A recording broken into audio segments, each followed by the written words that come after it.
Hey guys, what is going on? It is Dennis here. Welcome to another video. It's been a very long time, um, so I'm not sure where to begin, but we're gonna begin anyways. As you guys know, if you've been following my channel for the last 7 months, you've seen a grand total of 0 uploads, and I have to apologize for that. I do consider myself a failed YouTuber, and there's no surprise to that. But today, the reason why I'm making this video is because I feel like it needs to be made. I've been going around YouTube for a bit and seeing a lot of videos, merch videos, funding videos. There are some good videos out there. I've seen probably 3 good funding videos out there, but for the most part, the overwhelming majority of merch videos and funding videos in general are pretty shit. And I'm not making this video because I'm trying to say I'm better than other people. I'm not making this video because I'm trying to get good views, subscribers, thumbs up. For the most part, I've stepped back from Maplestory. I'm not going to say I quit because my guild is calling me back, so I do want to be more active in the game. But at the same time, I can't make videos like I used to, and I can't really do much. So I'm not really sure where I'm going with this, but I'm not gonna say I'm quitting YouTube, but I'm also not gonna give you a false promise and say that I'm going to upload. So anyways, this video is going to be about merching, and I want to make this I don't think it's possible for me to make a one-time video where it's just like this is the ultimate video guide, but at the same time I want to make a video that hopefully summarizes well enough the ideas of what a merchant is and how to be a successful merchant. So the first and foremost, the first thing that I want you guys to understand is merching and the whole act of it is we're going to spend lots of money we're gonna spend lots of time doing it, lots of time spent on merching. So because we spend so much time on merching, I feel like it's gonna be a big aspect of our lives. So the first thing that you have to embrace and understand is that this is going to be something that impacts your life, if you will, because if you do manage to be a successful merchant, hopefully that success also goes into other things, because you can take the same ideas as a successful merchant and you can bring those successful ideas into other aspects of your life. For instance, going to school and becoming successful there. The list goes on and on. You can imagine what other things you can become successful on. But the idea is this is not Maplestory advice per se, as much as it is advice for other things in life as well. So I hope you guys can apply that in other aspects of life if you haven't really found your success yet. So again, I can't cover everything in one video. That would be absolutely impossible. I've tried doing a video series in the past and that failed as well. But I will allude to some of my older videos because I feel like there's no point in me repeating what I've said in the older videos. So I'm going to try to bring new ideas as well as including annotations to older videos, so you can watch the older video and understand what I'm saying there, and you can put it all together and you can become a more complete merchant. So where do we begin? Let's begin with the most common question that people ask me, and that's the question of what do I invest in? And this is a you can imagine it's supposed to be a very straightforward answer, like, oh, invest in this item and then you can do this and this and this. But unfortunately, the answer to this question is very almost philosophical, if you will, because the answer to this question requires a lot of thought. So let's see, where do we begin? What do you merchant? First and foremost, the reason why I'm making this video in general is because, as I said, besides 3 other videos that I've seen on YouTube, most of the videos that talk about merching and funding are complete shit, because they just say do X, Y, and Z and then you'll get a certain sum of money. And I don't agree with that.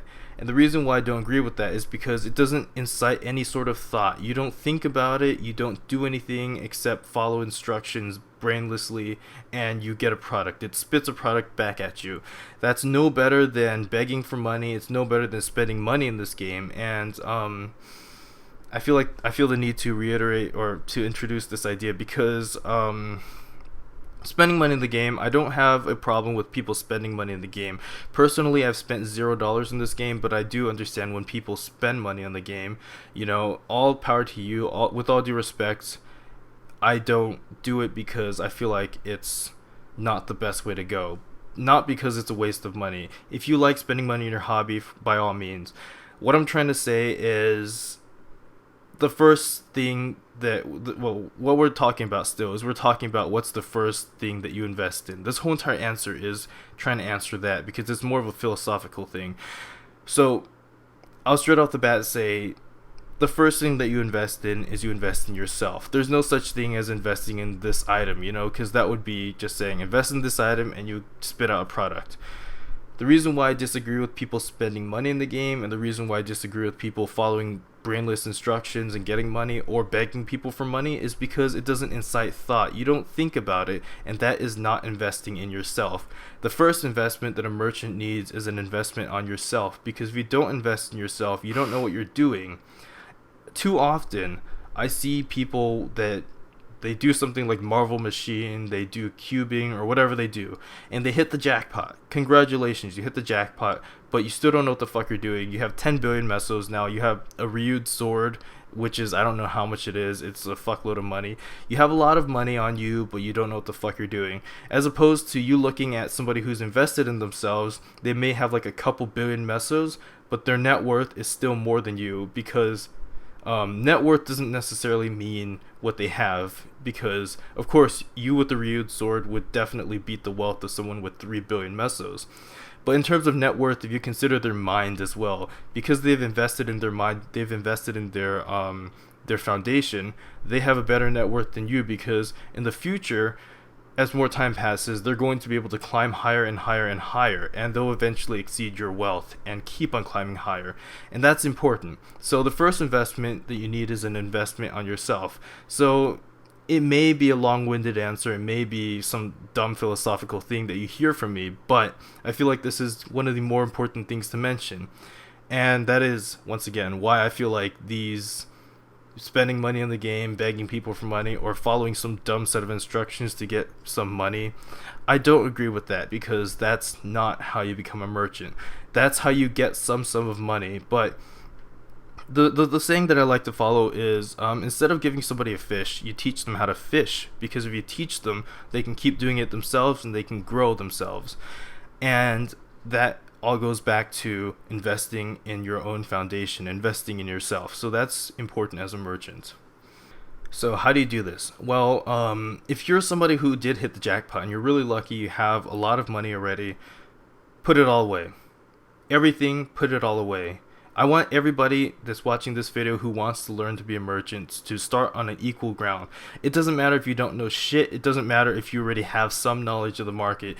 None of that matters right now. And it doesn't matter if you're rich right now. It doesn't matter if you're broke right now. Throw everything in the storage. If you have 10 billion mesos, throw it all in the storage. If you have 100 billion mesos, put it on your mule characters. Throw it all in the storage. Don't touch it. Everything. Nothing. You don't want anything right now, okay? So the reason for this is because we want an investment in yourself. You really want to start understanding, and the word that I like to use is scavenging. And I feel like this is what I did. A comparison with my friend and I, back in 2012 when I first started this game, I didn't know anything at all about the market. I had no knowledge of the market.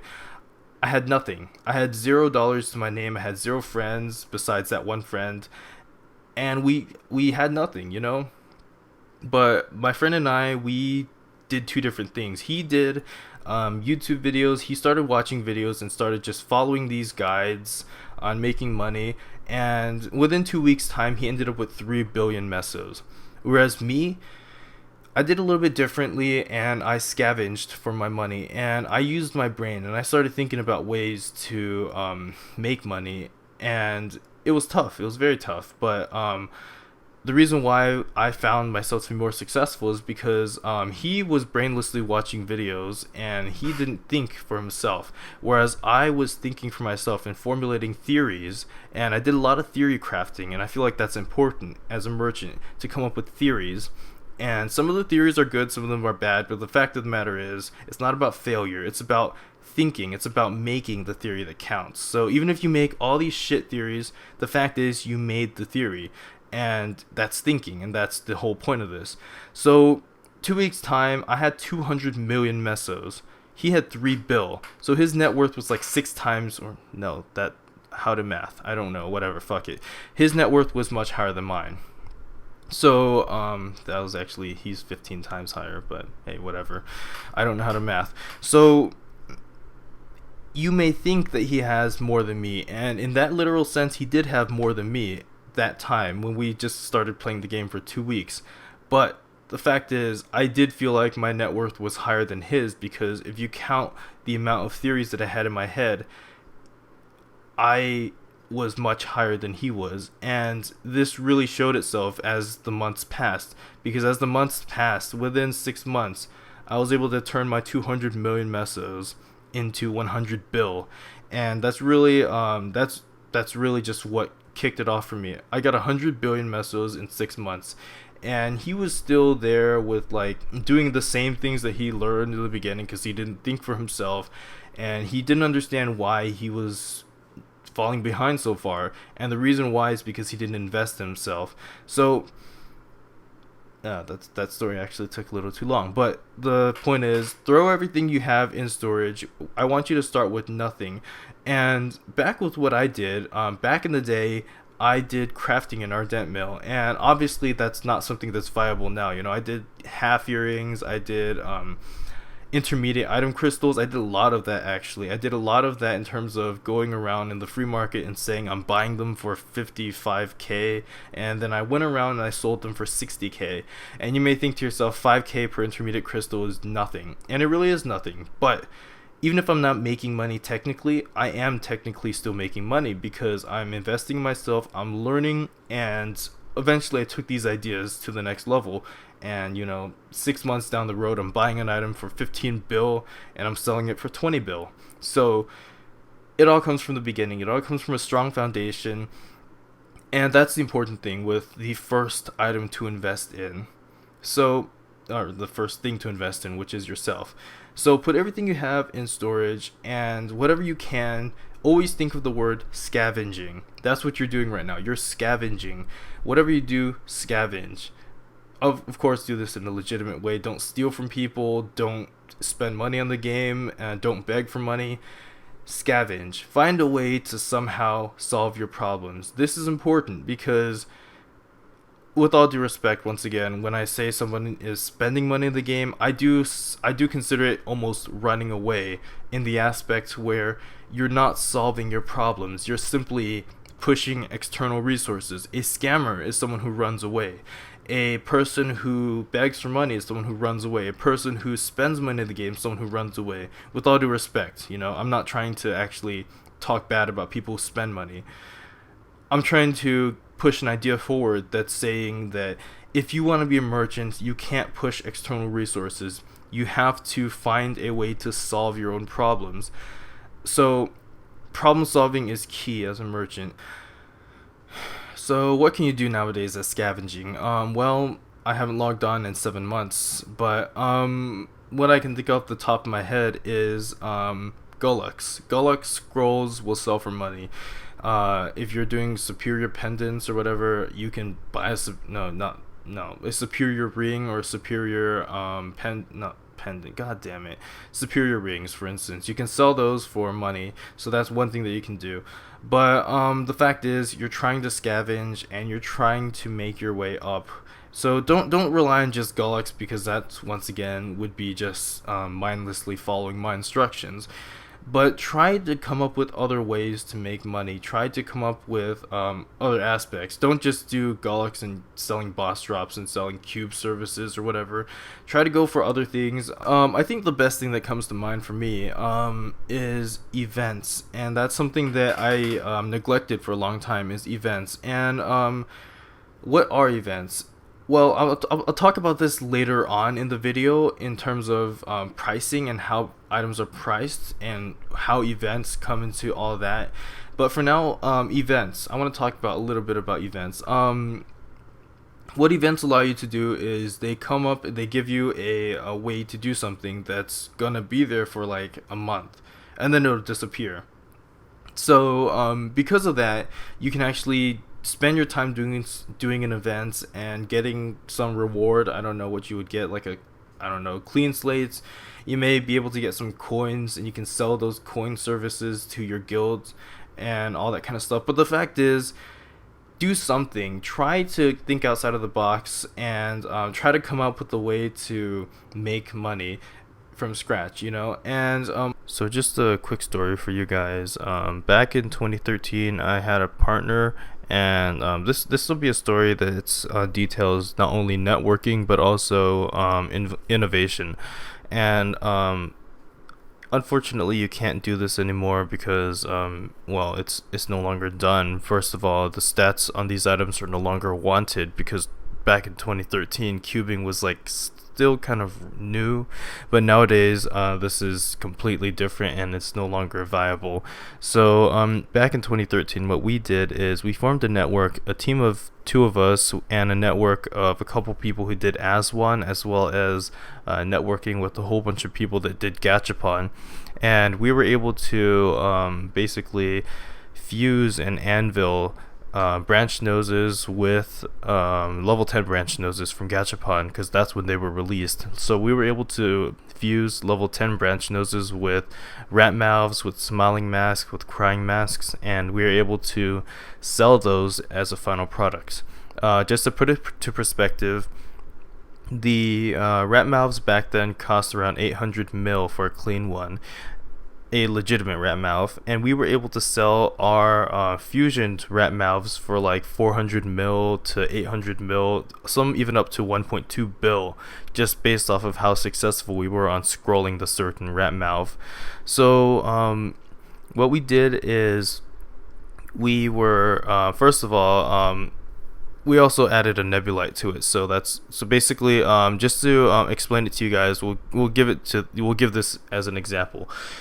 Nebulites back then cost 20 mil per neb for a 1% nebulite. A 1% strength nebulite was like 20 mil. Okay, so we bought the neb for 20 mil, and then we attached the nebulite onto the nose, and then we sold the nose for 50 mil higher. So automatically from there, we buy the neb for 20 mil, we resell it for 50 mil, the nebulite onto the nose. So you can see where this is going. We're putting all these things onto the ultimate final product, which is the nose, and we're combining it, we're building a product. And later on I talk about time efficiency this as well. I talk a lot about time efficiency later, and you'll be able to tie this story together with what I talk about in the later concepts. But basically, we form a network of people that can sell us branch noses for cheaper. Of course, we don't scam them, and we don't whisper and say, "Oh, let me buy your branch nose for like $0." So we have a legitimate trade going. These are people that like us, so they give us discounts. We like them back, of course. We give them consistent business. We have people that trust us, so we were able to borrow their smiling mask, borrow their crying mask, borrow their rat mouth, and anvil it. And we have people that Aswan and actually sell us the scrolls that we use to scroll our rat mouths and all that. And we were able to put that all together, and based off of the scrolling, we sold it for something between 400 mil to 1.2 bill. So yes, basically I'm trying to say we were able to sell a level 10 branch nose for 1.2 bill back when the price of the rat mouth was like 800 mil. So we were able to sell a fusioned one for more than the legitimate one, basically. And this is all based off of innovation. And no, we didn't trick the customer and tell them there was a real branch, that it was a real mouth or anything. They knew that it was a fusion anvil. And all of this together basically is a story that's trying to tell you guys to think outside of the box and trying to come up with your own ways to make money. These are not things that you can find on the internet. You don't Google this and say, "Oh, that's how you make money." This is what comes from you thinking, and it's theory crafting. It's a way where you say, "Okay, maybe this will work, maybe this won't work, so let's test it out." And my partner and I tested it out, and we became pretty successful on it. So just another story. This is a story which I think it goes hand in hand. I think I did this actually at the exact same time I was doing the branch nose, since this is all at the same time of me trying to climb up and make it big. So this story is about Phantom, and Phantom just now coming out. Phantom had come out about, I think it was like after 3 months of Phantom coming out. So the price of mastery books, because back then we actually had to buy the actual mastery book for the skill, and the actual mastery book was like a 70% or a 50% success rate. So I did a little bit of poking around. Of course, I poked around the market, and I bought every single Phantom skill book that was in the market. I bought every single one of them, and I tried to buy almost every single Phantom skill book. Back then, owls weren't as prominent, so this was not as difficult. Nowadays, this can still be achieved actually, but it requires more networking than it did before, because you need more customer satisfaction. You need people that will return to your business more often. But what I did is, since Phantoms 3 months ago, a lot of Phantoms, it took like 3 months for them to train to get to Lionheart Castle and to start really getting stronger, getting up to like level 150 and saying, hey, maybe I should buy some skill books. So I bought Phantom skill books for like, I don't know, impeccable memory back then cost like 80 mil, or some of them cost like 60 mil. I bought every single impeccable memory out of the market, and I started selling them for 20 mil higher. I started selling them for like 100 mil. Eventually I realized, hey, a lot of people want these, so I bumped the price up to 120 mil. They kept on selling out, so I bumped the price to 140 mil for each impeccable memory. Other skills, I don't know, like Tempest, for example, was an unpopular skill. I was still able to sell those for like 40 mil. Carte Noire, that's also a unpopular skill. I sold those for also like, I think 40 mil or something. But all the main skills from Phantoms, I was able to sell them for 80 mil and higher, basically. So not only did I take everything away from the market and not really monopolize on them per se, but I was able to take them all away. I was able to open a store in FM8 at the door, and I was able to sell these items. So my partner and I, we would log on after the server checks, and we would run to FM8, because back in the day the free market was so crowded, and FM8 was the best that we could get. Back in the day, FM7 was Prelude's FM, if you know the Prelude Guild. They're still active actually, and that's really amazing that they're still active. But FM7 was for Prelude, so we went to FM8 at the door, and that's where we sold our skill books, my partner and I don't think he did the skill books, but he helped get me FM spots, which was really nice. And I still remember back then I would open a permit and open a mushy at the exact same time, and we did a lot of spot trading and all that, and he would hold my spot, I'd hold his spot, we'd reset our stores. It was a whole complicated mess, but basically we were able to attempt to do something back then, and we bought the skill books and we tried it out, and it worked. Of course, I have other failures as well. I've tried certain things and they didn't work. I took the loss for it, but I didn't, I lost some money, but ultimately that doesn't matter. And that's the whole main point that I'm trying to tell you guys in investing in yourself. Because it doesn't matter at the end of the day if you lose or gain money. You might lose, I don't know, 1 billion mesos, but in the whole grand scheme of things, 1 billion mesos isn't going to kill you.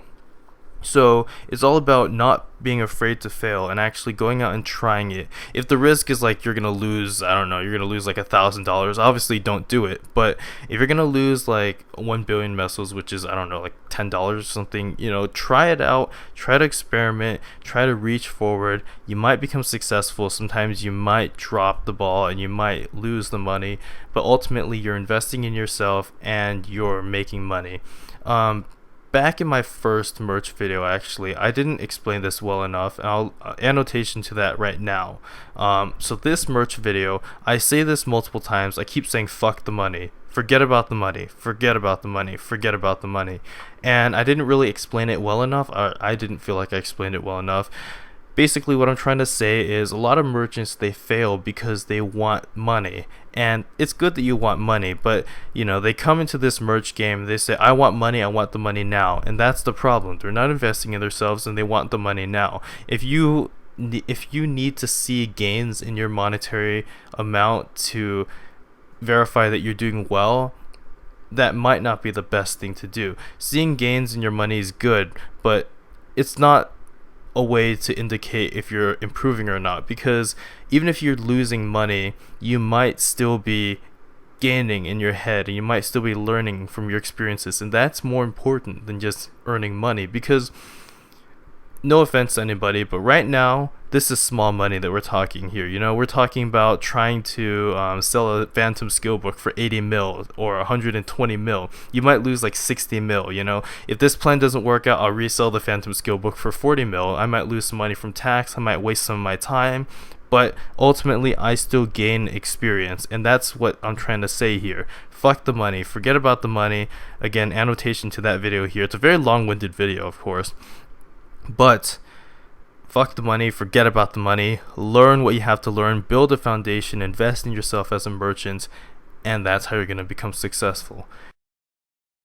To the next step, and the next step is going to be a pivotal step, and this is going to be pricing. Now this is going to be another huge topic. I actually made a whole video on this topic. This is one of my older videos. I made a completely, I think it was like 40 minutes or something, talking about this. So I'll try to quickly summarize it, and I'll also link the video in the description as well as in an annotation in this part of the video. But man, this is a tough subject to talk about. How do I summarize this? Pricing. Okay, let's go. So pricing. Here's how I want to begin with pricing. Memorizing prices. I feel like memorizing prices is important, but also not important at the same time. The reason why memorizing prices is important is because it gives you a sense of direction in where you can understand that this is what the value of 200 million mesos is. This is what the value of 1 billion mesos is, Price memorization in that sense is important because it gives you a sense of relativity in what the value of the meso is, what the value of someone who spends $1 in this game is. It gives you that understanding, whatever the NX ratio is, whatever the meso ratio is, you start understanding what you can actually buy with a certain amount of money. Price memorization in that sense is important. Also, price memorization is stupid. And the reason why is because, first of all, it's a waste of time. You can't memorize every single price in the market. But second of all, it doesn't really teach you, because once again, you're just brainlessly memorizing something, and that's not going to help you. So price memorization is important, yes. If you're starting off, you don't know what the fuck you're doing, memorize prices, because it'll give you a sense of relativity, and you'll start understanding things like, this is the value of 200 mil, and that's important. But eventually you want to get away from that because it's stupid. Price memorization is a waste of time, and eventually you want to get away from it and you want to start price understanding. And I bring this idea forward in the older video, and of course it's in the description. I do want you to watch that video. I know it's 40 minutes long, but again, you're investing in yourself, so hopefully the 40 minutes that you spend watching the video will actually, you'll actually do it, because you're going to be merching for a long time. 40 minutes is not that long in comparison. So how do we begin price understanding? Let's talk about a price pyramid. This might be a bit of a bit weird if you think about it, but let's think about a price pyramid. So to understand this, let's say there's a decent item out there. Actually, let's use a very simple example. For example, a throwing star. We're talking about a Steely. A throwing star, I think it has like 25 attack or something. A Steely, awesome. It's a throwing star and it's priced at some arbitrary price. Let's just say, for argument's sake, it's priced at 1 bill. Obviously, they're not sold for 1 bill. You can get them for almost free, actually. But let's just say, for argument's sake, this is a Steely throwing star. It has 25 attack and it's priced for 1 bill. Now let's go to the next thing. There's an Ilby throwing star. The Ilby throwing star, I think it has like, 29 attack or something. So it would only make sense for the Ilby throwing star, which has more attack, to be sold for higher. And that's the concept of the price pyramid.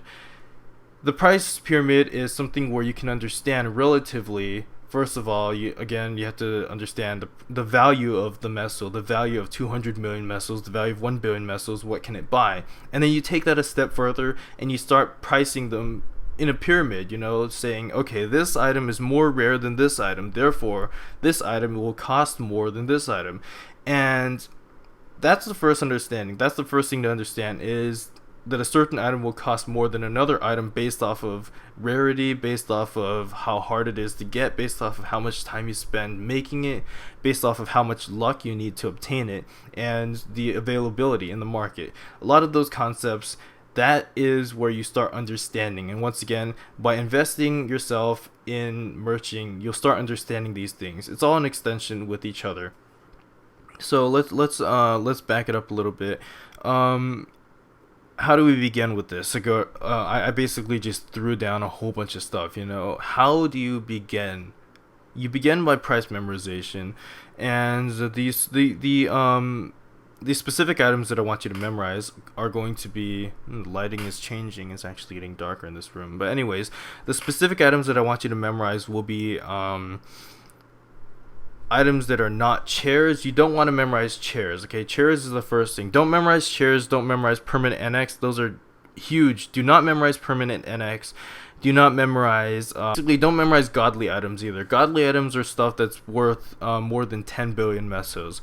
For now, that's gonna be a bit out of your league, and I feel like even if you do understand it a bit, take a step back from it just for a little bit, because you do need the basics first. So we understand these things, okay? So start memorizing the prices of items that are basically like buyable items. We're talking something that's less than 10 billion, and just stuff that's around the market. And what I want you to look at specifically is I want you to look at the price of the item. First of all, you're going to look at the prices as they are different from other people. You can use the Maple.fm, I think that's the website, Maple.fm service, or you can owl the items for free, and you can start looking and seeing how people price their items. Also, I want you to look at things such as location. I want you to see, okay, this guy set his market in FM3 and he sold the item. This guy over here set his store in FM22 and he did not sell his item. I want you to start seeing those things, seeing where's a good place to set your store. Why did this guy set his item for higher but he sold it, and this guy set his item for lower and he did not sell it? So all those things also matter, and you'll start noticing those things. So I feel like it's more valuable to actually walk through the market than to just use Maple.fm. And of course, I think that's a very common question that people ask me nowadays, or asked me in the past, and that's my answer for that. So spend time walking through the market and seeing these things. And what I don't want you to do is I don't want you to actually write anything down. Don't write down the prices, because once again, it's arbitrary. The prices will wiggle. But you can write the prices down if you want for like some certain key items that you see, big items that you see, like, I don't know, some common item like the crystal Ilby. If you want, Fury throwing stars are good as well, because those are creatable by yourself. All those kinds of items, you may want to write them down, and you may also want to make note. I think it's a good example, something that I just mentioned, the Fury throwing star. The Fury throwing star, you make it by combining 3 of the towels. I think there's like a shadow. It's a black, white, and a gray one. You combine those 3. You have to have black crystals, and you have to have something else. I don't know. You can Google it, but it's a good idea to start looking at that and seeing how people do it. I feel like crafting is still viable in this game, and you can see how they make the throwing star. The price of this item is this, this, and this. Combine the prices, spend time doing the quest, and you'll see you spit out a new price. I don't know, they may invest like 180 mil on the throwing star itself, and they may sell the throwing star for 250 mil, and you'll be like, oh, okay, this guy made some 70 mil profit or whatever. And that's really you'll start seeing things like that. And what I did in the past in 2012 is I did angelic blessing rings. We put all the ingredients together. I think it cost me like 15 mil to make the ring, and I sold the ring for like 30 mil, so I ended up making pretty good profit off of that. But all that comes together is understanding prices and putting the products together and seeing and spitting out another value. And I feel like this brings a good point, because the only difference is time. You take all these together, and the ring itself, the angelic blessing ring, cost me 15 mil, but the time that it cost me, someone else might not want to spend that time making the item, so they might just want to buy the final product. So you have to think to yourself, okay, I spent 1 hour making this item, is this worth my time? For now, you might spend an hour making 15 mil. In the future, you might spend an hour making 500 mil, and you'll start seeing improvement, and that's good. But again, that really puts relativity, and it really allows you to find your place in the market. So that's basically my ideas about walking through the market and starting to memorize prices. Let's go on to the next step, which is understanding prices.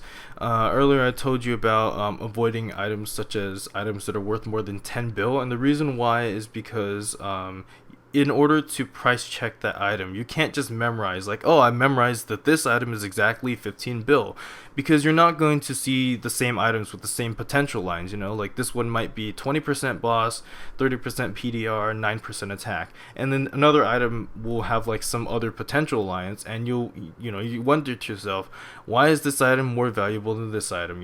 Was it the scrolling? Did they use different scrolls? Was it because it has a nebulite on it? Maybe it's the different boss soul on it that's different. Maybe the item could even cost more because someone tagged their name on it and they were famous, or maybe someone tagged their name on it and they were not famous, so the value went down. Whatever the case is, all those things affect prices. So price understanding. Memorizing is nice and all, but of course you can't memorize such a big item. So price understanding comes from price pyramiding. Once again, we talked about that earlier with the Steely Throwing Star versus the Ilby Throwing Star, and why the Ilby costs more. It's very straightforward in that sense, because one has more attack than the other, and one is rare and the other is not as rare. So this concept takes some people a lot of time, and that's fine. Again, we're investing in yourself. Take your time. Take as much time as possible to do this, because this is the foundation. If you don't have this foundation, you're not going to be as successful. So core pricing, this really allows you to understand the value of the meso, the value of what 200 mil is, the value of what 1k NX is, the value of what 1 hour of your time is. All those things are important because it defines the core and the foundation of pricing in itself. And this will allow you to understand things such as events. Why did the Nexon economists release this event at this certain point in time? Why did the Nexon economists decide that, oh, we should ban these people? Why did they decide, no, we don't need to ban these people, we'll just hell ban them for a week and then we'll release it with no punishment? Why do these hackers sell this item for a certain amount? Why, what effect do hackers have on the market? Why is this good? Why is this bad? The pros and the cons of having a hacker in the market. There's not just cons, of course. There are all sorts of pros. You'll start to understand the value of the meso, because the person who determines the value of the meso is the hacker itself. The hackers that sell the mesos on their website, that determines all the other prices, and prices will fluctuate, but prices will always be relative. Even if the prices fluctuate, you're not going to see a crappy item sell for more than generally, you're not going to see a crappy item valued more than a better weapon. Like two weapons side to side, the crappier weapon will generally be priced less than the better weapon. We're not talking about collectibles or anything, but those are some of the rules, if you will, of pricing an item. And you'll start understanding and seeing your place in the market, and seeing the hacker's place in the market, seeing the role that Nexon plays in the market. And that all comes from the price pyramid and understanding price fluctuations. Prices will fluctuate, and as the prices fluctuate, you'll see what effects cause the price to fluctuate, whether it's the hackers on the website changing their meso ratio from 1 billion mesos cost $10, or 1 billion mesos cost $6, 1 billion mesos cost $12.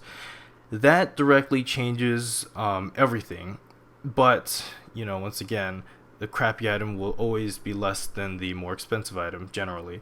And these are some of the rules of pricing. So when you can understand these things, you can start also putting it together and pricing godly items. So let's talk about pricing godly items and pricing permanent NX and all those kinds of things. Permanent NX is it's a hard game to get into. I personally haven't gotten into that game. I never have, but I know other successful merchants that only exclusively sell permanent NX, so I know it is a viable way to do it. Some hackers do Some merchants do bossing exclusively. Some merchants do investments in a lot of scrolls. Some merchants do investments in just rare equipment. Some merchants do investments in chairs and nebulites from Gachapon, and in permanent NX. So there are a whole bunch of different ways to get into it. Everybody has their own specialty, and some people multi-specialize, and that's, it takes a lot of time, but if you have the time, that's something that you may consider. But that's pricing your items. So permanent NX is hard to price, of course, but if you get into the game, you really have to understand what people want, because permanent NX is not going to make you stronger. So there's no real straight out way to say, oh, this item is going to cost this and this item will cost that, because it's not like the example where I said this throwing star has 25 attack and this one has 29 attack. It's not very straightforward. So permanent NX pricing, you're going to have to see the rotations, which permanent NX items are being released, what is hard to obtain, what is easy to obtain, what do people like.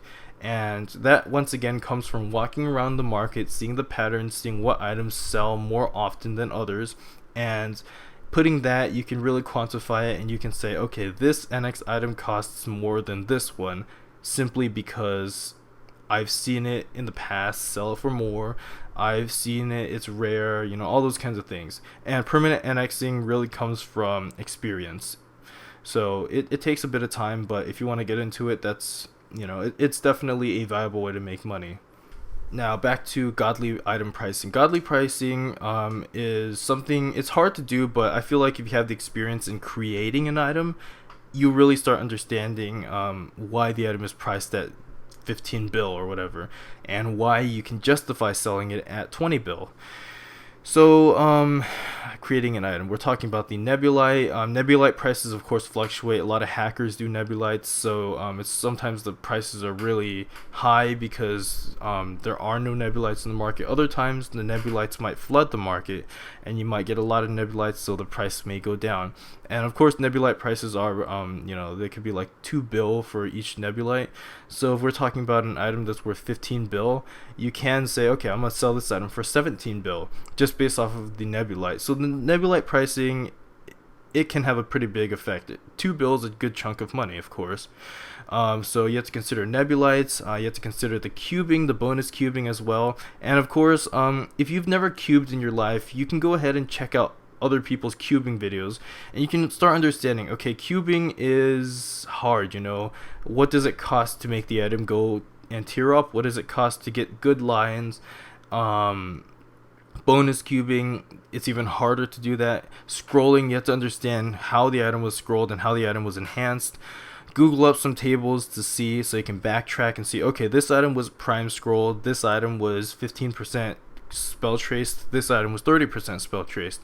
All those things, you put those together and you quantify, you put a number to it. You put a number and say, okay, the scrolling of this item costs 3 bill because they used X amount of clean slates, they used prime scrolls, and we're going to say prime scrolls sell for 200 mil or whatever. Put all that together and spit out a number. Cubing, say, okay, let's just say 4 bill. It costs 4 bill to make the item go legendary. So we'll say 4 bill, and the potential. This potential is godly. We're going to say this potential made it cost 8 bill. Or maybe this potential is not that good. We'll say the potential cost 2 bill. Or perhaps the item is simply legendary with no good potentials. We'll just say the cubing cost this person 4 bill.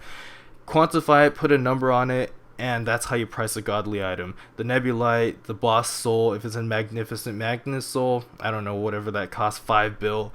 Put them all together, spit out a price, and if you created the item yourself, for example, you spent 15 bill making this item. If you're unlucky, like you spent too much money, maybe the item only sells for 10 bill. You may lose money. Other times, creating an item can cause you to gain a lot of money because you got really lucky. But item creation is a good experience, even if you lose money, because you're investing in yourself and you're understanding why the item costs the way it does. And you culminate the prices, you culminate the numbers that you put together from the cubing cost, the scrolling cost, the nebulite cost, and whatever the market is doing at that point in time. and that's how you price the item. So item pricing is a very it's a tough subject, and I feel like I spent too much time talking about it, but it's the core of the market. I feel it's the core of the market because it defines the price in which people spend money on the game. It defines what a lot of people do on their day-to-day market, their day-to-day game activities, because people want to make money in this game so they can get better. So you really have to take the time to understand the market, and even if it takes you 2 months to do it or whatever time, I feel like it's worth it. So again, invest in yourself. So I think that just about sums it up. Those are the two main points that I wanted to bring: investing in yourself and understanding pricing. You do those two things, it really, really, really will take your merch game to the next level. But besides that, I also want to talk about a few other key concepts. Let's talk about the merch, the hired merchant, the mushy, the granny, or whatever. And let's talk about the permit. So again, we talk about understanding pricing, and we talk about understanding what 1 hour of your time is worth. If you have only one computer and the computer overheats or whatever, it might be bad if your computer overheats if you're AFKing in a permanent all day. Or I don't know, if you have like 2 computers, you may consider that. But the fact is, if you're standing in a permit all day, you're not going to be able to do anything in game, and that may also be detrimental. So that's one thing you have to consider, is whether or not setting up this permit is actually going to help you or not, as well as the mushy. First and foremost, the mushy costs money. People forget that. And in the annotation to this video, I will also add my old video. I think it was uploaded in 2013. So this is a pretty old video, but the idea still stands. The mushy costs money. People forget that. People buy a mushy, they put shit items in their mushy, and they can't understand why they're losing money.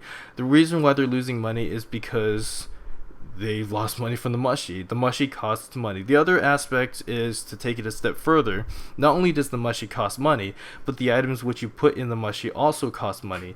When you sell an item for 1 bill, you're not making 1 bill. First of all, you have to subtract the cost of the mushy. You subtract the cost of the mushy for that day because you have to spend money on it. Second thing you have to subtract is the core value of the item. If the item, by definition, you feel like at that point in time the item costs 1 bill and you sold the item for 1 bill, you actually didn't really make any money because you have this 1 bill there and that's it. So item pricing is a very abstract subject because at the same time, even though you sold that item for 1 bill and it's worth 1 bill, you may actually be earning money because you can take that 1 bill and you can do something with that 1 bill quickly. Or for instance, say for example, you have an item, it's worth 1.5 bill at that time, but you feel like the item is going to drop because you feel like hackers are going to dupe this item, or you feel like there's an event coming out that will drop the price of the item. You sell your item for 1 bill, even though it's worth 1.5 bill. You may think to yourself, oh, I lost 500 mil. But at the same time, because you acted quickly, you may have saved yourself money because you sell it for 1 bill and you say you lose 500 mil, but then the next day the price of the item goes down to some tiny amount. So you have to consider all these things, and you just say, oh, okay, maybe I didn't lose money because I sold the item quickly, and now there's that. But I feel like I'm going off on a tangent, but before I bring myself back to the main subject, I also want to talk about another thing, which is priorities. I was about to say prioritizing and I combined it with a different word, but priorities. Let's talk about priorities. So let's say for instance, the market is not linear. That's one thing I want to bring to attention. You don't just do one thing in the market only. The market is never stagnant. So I'll just illustrate this with one example real quick. I do talk about this in my old merch series, so I do want you guys to take a look at that. It's a bit long-winded, but this is a concept that advanced merchants understand. So I want you guys to understand this, hopefully, as time passes. I know this is sometime deep into the video, and you guys might be like, oh, my attention span's gone. But tune back for this because this is very, very important. It's an advanced concept, but it's very important. Let's say, for instance, this connects to networking. Shit, I have to talk about networking as well. So let's say, for instance, you have a friend that's quitting the game. He's quitting the game and he wants to sell his items for cheap. He wants to sell his items for cheap because he wants to get the fuck out of the game. Cool. But you have 0 mesos on you. You have no mesos whatsoever. So what do? You have all these items that you've invested in, but you haven't cashed out on them. Perhaps you're trying to invest in an item, you want to buy a whole pile of scrolls, you want to wait 2 months for the price to increase, and then you want to sell the scrolls. But all of a sudden, your friend is quitting the game. Here's 2 things you have to consider. First of all, you have to consider the price of these scrolls. In 2 months, what will the price be of the scrolls? Will you make money in 2 months, waiting 2 months and selling those scrolls? Or do you want to sell those scrolls immediately and not get the profit from 2 months time? You want to sell the scrolls immediately, you want to get a sum of money, and you want to invest in your friend's items because he's quitting and he's selling his items for cheap. What do you want to do? That right there is an advanced merge concept, because you have to consider 2 months time, will these scrolls profit like crazy, or do I want to throw the money away from the profit that I could potentially be getting and go after my friend who is quitting and buy his items and invest in those cheap items that he's selling and then sell them off? Because the fact of the matter is, even if your net worth is 100 bill as a merchant, you're not going to have 100 bill on you. In fact, most of the time, back when my net worth was 100 bill, I actually had less than 10 billion mesos on me at all times. So, you know, like by now my net worth in game is like past 1 trillion mesos. But even though my net worth is past 1 trillion mesos in game, you know, I probably have like 15 to 20 bill on me, and that's it. The rest is all in items, you know? So you're not always going to have a lot of money on you, even if you have like a net worth of 1 trillion mesos. So this is always something that will be pervasive in your merch career. You have to prioritize and you have to understand. I know this is somewhere in the 40-minute mark of the video, but this is a key concept in advanced merching. The other concept I talked about were the foundation concepts. This is a key concept later on in your merch career when you're very advanced. Okay, so it's the idea of prioritizing. So and this goes hand to hand with other things. For instance, there's only 24 hours in a day, you know, so there's only so much time that you can spend doing things. What do you want to spend doing things? If you have 5 hours playing the game, do you want to spend time AFKing in a merchant, in a permit? Do you want to spend time doing Gullux and getting an advanced Gullux scroll? Do you want to spend time trying to buy an X from this guy who's being really difficult and you have to spend like 1 whole hour convincing him to go first? Do you want to spend your time, you know, all those things? This is prioritizing, and it's an advanced concept in merching, but it's such an important concept. You guys have to understand it eventually. So I went off on a big tangent and I didn't stop myself, but let's get back to what I was talking about, which is the mushy. That's what I was talking about. And you have to understand that the mushy costs money. So when you sell an item for 1 bill and the item costs 1 bill, you're not actually making money. So this earlier I talked about this and I branched off like crazy because the market's not linear, but let's pretend the market is linear for just a split second so you guys can understand this. Let's say the market is linear.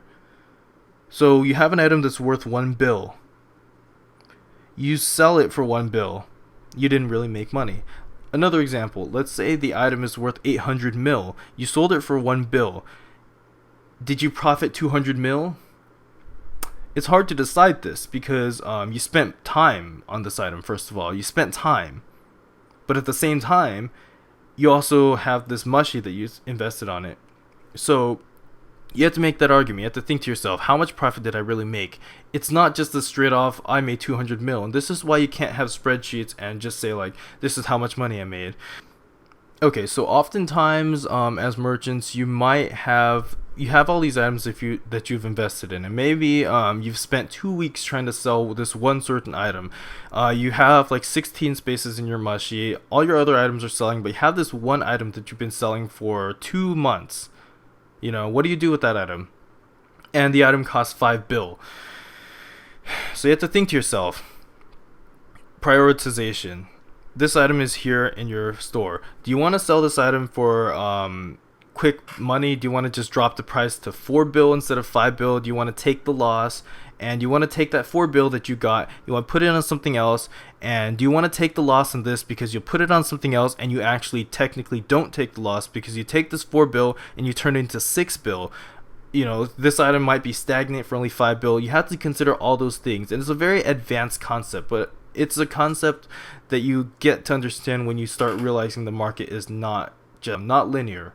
So again, please do watch my video that I uploaded in 2013. It'll be in the annotation, which talks about the real value of the mushy. Are you ready for the mushy? When are you ready to buy the mushy? Should you just AFK in a permit the whole time? All those kinds of things. Unfortunately, I don't talk about AFKing in a permit as often like back in 2013, but you know, hopefully you can put all these ideas together and you can come up with something yourself and think about it, and hopefully that'll make you a better merchant. Okay, so the next big gigantic topic that I want to talk about, first and foremost, the topic is networking. Networking is a big topic. So with networking, of course, I do have another video about this. Looks like I uploaded this in 2014. Summer of 2014 is when I uploaded this one. So in the annotation or on the side of this video, whatever, the link will be to this one, which talks about networking. So networking is important, not because it just helps you make money, but it also makes the game more fun. And I did say in the beginning of this video that this is not just Maplestory advice, but also advice in life in general. Networking is important. So how do I begin with networking? Well, networking starts from the very beginning. It starts with a good reputation, of course, and consistency is part of networking. You get really consistent and people will like you for it. And networking is important because it helps you get into bigger guilds. Of course, this is all highlighted in my video. It's 40 minutes long, but again, we're investing in yourself, so 40 minutes hopefully is not going to be too much time for you, because you're going to be spending a very long time merching, as well as a whole lifetime understanding these concepts and going forward with yourself. So I don't have too much to say about networking at this point, because I feel like this old video covered it pretty well. Networking it's a topic that's impossible to talk about in 40 minutes, so I've only left this topic exclusively to Maplestory, because I don't want to talk about real world networking. It's a very broad topic, which is just impossible to cover. But Maplestory networking is important because it gets you, well, it saves you time. First of all, we talked about the value of 1 hour. So let's say if you're not famous and nobody knows who the fuck you are, you might spend a whole entire hour just convincing a guy to sell you NX to go first, and it may cost you a whole hour or 2 hours worth of time just to get 10k NX. And this is what happened to me when I first started as well. It cost me like 2 hours to get 10k NX, and it was such a rough environment out there because I couldn't get into the game, because I couldn't get into the game as in the merch game. I couldn't get into the merch game because no one knew who I was. I didn't know anybody as well, and that's hard. I talked earlier about walking through the market and not just using Maple.fm and not just using owls to learn prices, because by walking through the market, you also see people consistently. You'll see consistency. You'll see, oh, this guy over here has been setting his store in this same FM for 6 months, you know, and he may have like a guild tag. He may be part of a famous guild like the Prelude Guild of Windia or whatever. So he may be part of a good guild, and people will be like, and you'll see that, and you'll see he's consistent. And after 6 months of seeing him, if you do end up doing a trade with him, you'll, even though you don't even know his name, you may instinctively trust him more, and it may save you time. So that's something to keep in mind, because not only for yourself when you're going first on somebody, if you have to go first on a trade and you risk getting scammed, you want to go first on someone who you've seen for a long time, who's consistent and who's trustworthy. At the same token, if you're consistent with yourself and you've set I want to scratch the idea earlier. I said he set his store in the same FM for 6 months or whatever. The fact is, if they're consistent in the sense where no one says anything bad about them and they have a good reputation, good vouchers and all that, then at that point in time you can trust them. But also it goes the other way around. If you've been doing the same thing, other people will also trust you, so you'll save time. When you first start off, you might spend 2 hours buying 10k NX, but later on, if you're doing a trade for 100k NX for like a godly item, you sell like one weapon for 100k NX, the person might not even question it. They'll just start the trade, and within 5 minutes they'll say thank you very much. They give you the NX, you give them the item, trade done. So you started off spending 2 hours to get 10k NX, and now you spent 5 minutes getting 100k. So the world of merching. This is I feel like it's hard to talk about this. I did talk about this as well, and it was a very, very, very long-winded video. You can check that video out in the description.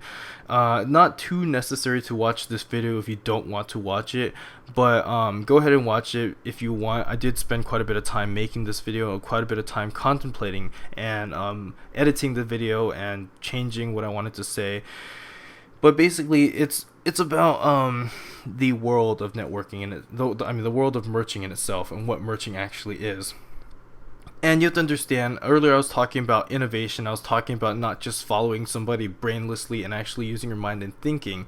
This all comes hand in hand with this video that I just alluded to. And I basically, in this video, I talk about some of the philosophies of merching and what merching really is. And I talk about being a pioneer, being somebody who is an innovator. And I guess it's more of a story. Basically, if you want to visualize merching, you're never going to really know what you're doing 100%. But if you've invested in yourself, you have a good idea. You have a direction that you're going. And in that old video, I talked about basically walking around in the dark and reaching your hand forward. Sometimes when you reach your hand forward, something might bite you. Other times when you reach your hand forward, you might expand your horizon and you might become more of a complete merchant or more of a complete person. And this is talking about taking that leap of faith, talking about trying to go forward instead of just being afraid, being with the mindset that you're not ready, so therefore you can't do it. If you have an idea, try to go for it. That's basically what this video is talking about. It's kind of long-winded. Again, you don't have to watch this one. It's not too necessary, but if you do want to watch it, it's a video, and I spent quite a bit of time making that video in general, but if you want to watch it, go for it. So that's what I have to say about that. Well, that's the end of the video. I've spent basically like 3 hours making this video. But I miss it. I really do miss YouTube. It's been a long time. Hopefully this video has helped you guys. It's a video that's I've been thinking about. I do want to make other videos as well. There's definitely another video. I have like 10 video ideas in my head right now. Let's go ahead and rattle them off.